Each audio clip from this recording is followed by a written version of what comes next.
The Kenya National Bureau of Statistics, in collaboration with the Central Bank of Kenya, has launched a new framework to track the country's inflation. The framework incorporates core and non-core inflation metrics, marking a significant milestone in aligning with global best practice and the East African Community guidelines. The recalibration of inflation calculation will see a reclassification of items within the Consumer Price Index (CPI), which includes 330 items. To compute core inflation, highly volatile items such as food and energy products will be excluded, leaving 275 items.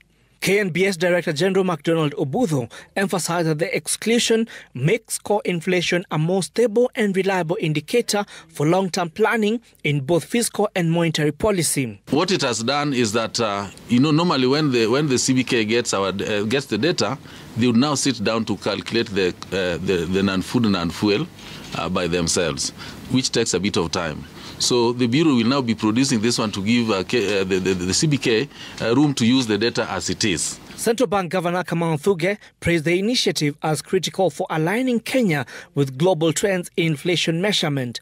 He noted that the framework accounts for both global and domestic developments, enabling a forward-looking monetary strategy.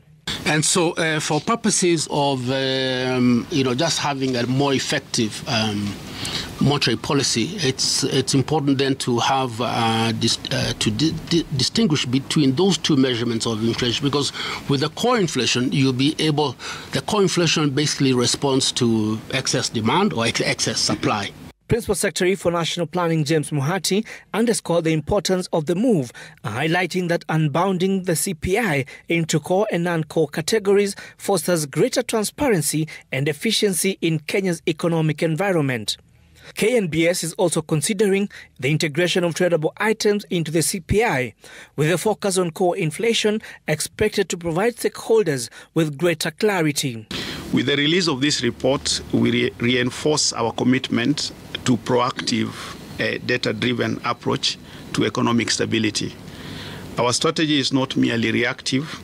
It aligns with our broader vision for a robust economy where price stability supports sustainable growth. The inclusion of core inflation and non-core inflation in the total calculation of inflation rate in the country is not only an effort by the National Treasury to align with global trends, but also to empower households and businesses to better prepare. Jimmy Mbogo, Citizen TV, Nairobi.